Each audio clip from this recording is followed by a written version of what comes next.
देखिए, mortality rate Pakistan का, हम नौज़ायदा बच्चे के मरने की शरह, Pakistan is the worst country Pakistan. आज से नहीं है, आपने MDGs का नाम सुना होगा। MDGs थे हमारे जो कि ख़त्म हो गए थे, उसके ऊपर SDGs पे चले गए, सस्टेनेबल डेवलपमेंट जो SDGs में हमारे क्लाइमेट चेंज आ गया, क्लीन ड्रिंकिंग वाटर आ गया और बहुत सी चीज़ें आ गई, ये जेंडर इक्वालिटी आ गई, हंगर जो अब ये जो आई ना, ये 2015 में मैं न्यूयॉर्क गया था, उस वक्त ICPD हुई थी, international conference on population development, तो वहाँ से हम SDGs पे चले गए। अब हमने तो जो दूसरे कंट्रीज़ हैं like Bangladesh, Nepal, Bhutan, Maldives, Sri Lanka, India, they have done well in the MDGs, we haven't. तो हमारे मसाइल मुल्क के ऐसे रहे हैं हमेशा से आके, हमारे पास फाइनेंशियल कंस्ट्रेंट रहा है। जब तक पैसे नहीं होंगे, अब हेल्थ को पैसे नहीं कंट्रीब्यूट करेंगे 4% ऑफ द GDP, तो आपका तो 1% से भी कम था GDP का हेल्थ के लिए, आपका 1% से भी कम है एजुकेशन के लिए। How can you do that?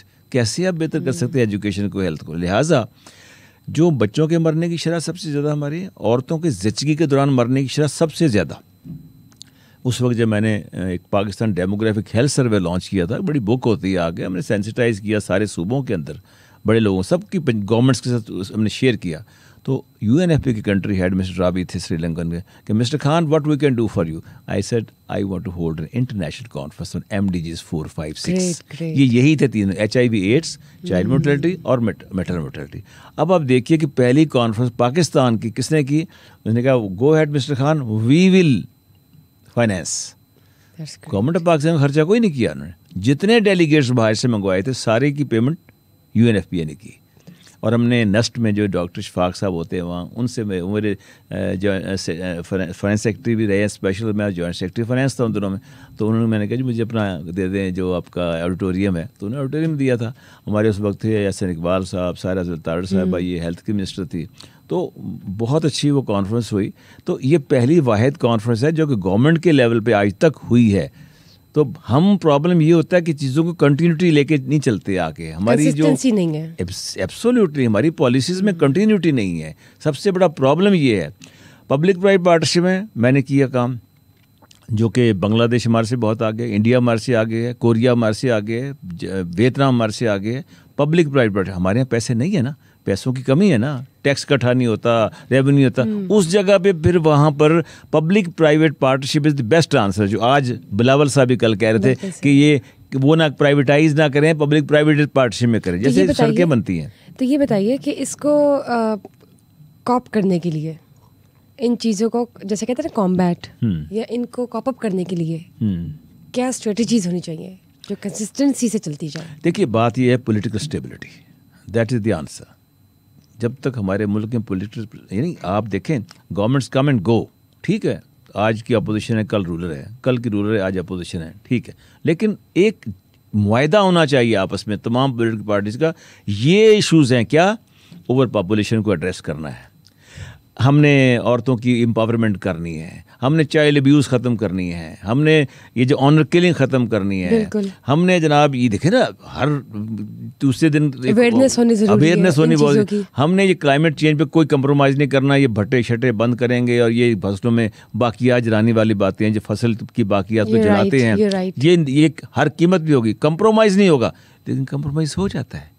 ये लोग बड़े बड़े लोग हैं, जिम्मेदार हैं, यही असम्बलियों में बैठे हुए हैं, आप देखते नहीं कितने। What would you appeal to the current government in this regard? I would कि इसमें रूल ऑफ लॉ, किसी को ना छोड़े, आप किसी को ना छोड़े।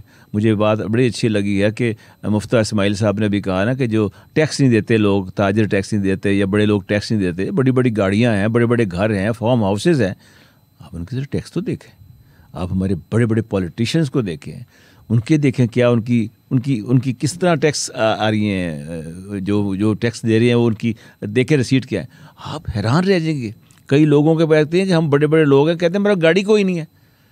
अब ये जो मुल्क, ये जो हमारे बड़े बड़े कमर्शियल प्लाजाज हैं, जो हमारे हाउसिंग सोसाइटीज़ हैं, टैक्स नहीं देते। आई रिमेंबर एक जगह एक खातून अफसर थी इनकम टैक्स की, उसने पकड़ा कि जी जनाब ये जो है ना हाउसिंग स्कीमें बनी हैं, ये हमें टैक्स देती हैं 2-3 अरब और इनसे तो मैंने 11 अरब लेने हैं। जब सारे कागजात उठा के ले गए, ऊपर से फ़ोन आ गया, ओ खुदा के वास्ते हमारी नौकरी ये है इस मुल्क का डायलेमा। लेकिन ये बताएं, टैक्स तो चले, आपने बिल्कुल ठीक बात की कि बहुत सी एक सर्टेन परसेंटेज है टैक्स नहीं देती, लेकिन जब टैक्स इवेंचुअली गवर्नमेंट को मिल जाता है तो वो उस टैक्स का करती क्या है?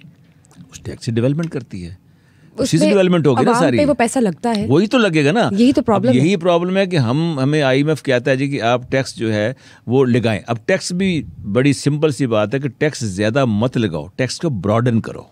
यानी अगर मैं कहूँ जी आपसे मैंने 5,000 रुपये मिसाल देता हूँ लेना है साल का, तो आप कहें नहीं जी 5,000 नहीं, हमसे 2,500 ले लेंगे, लेकिन ज़्यादा लोग उस मिनट में आ जाएंगे। समझिए बात आप आके, तो ज़्यादा टैक्स लगाएंगे चंद लोगों में कोई फ़ायदा नहीं होगा। अब जैसे अभी उन्होंने कहा जो आम लोग हैं, दुकानदार हैं, उनसे भी टैक्स लिया जाए, सबसे लिया जाए।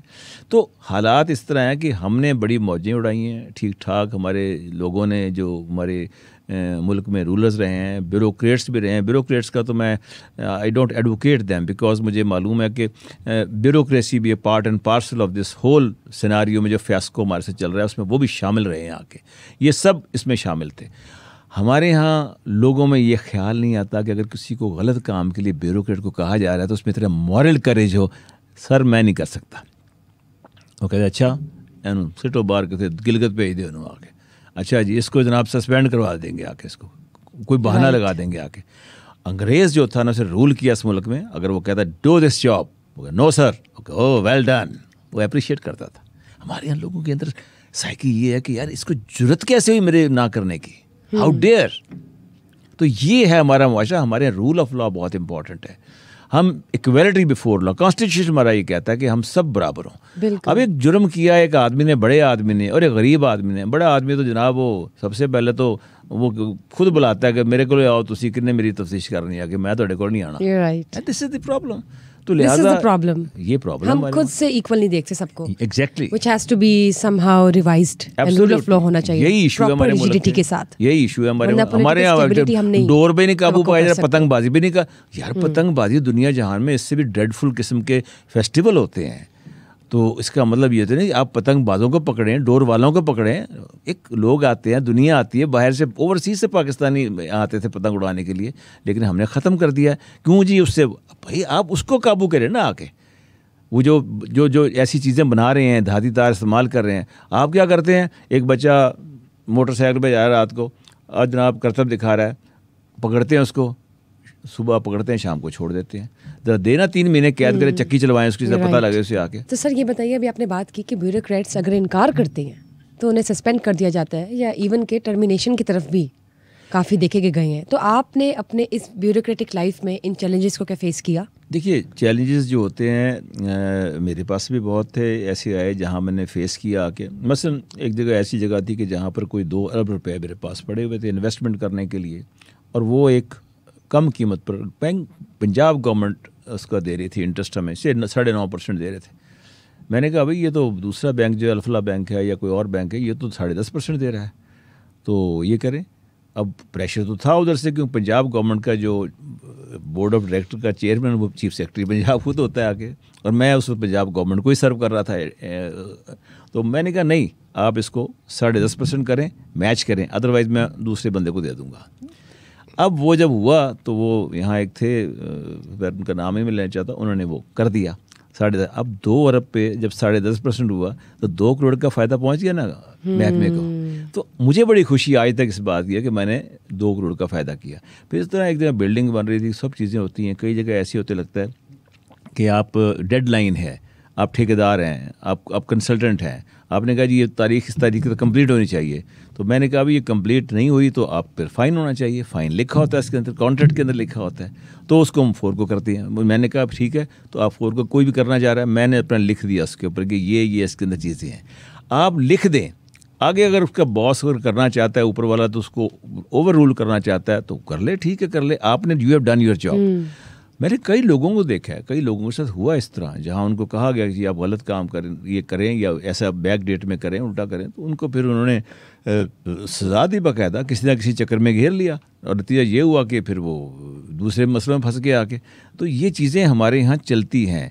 हमारे यहाँ कहते हैं अच्छा देख लांगा तेनू फिर मैं, ये है ना तू मैनू जानदा नहीं है, ये लफ्ज़ सुने होगे ना आपने। बिल्कुल, ये है कल्चर, ये प्रॉब्लम है।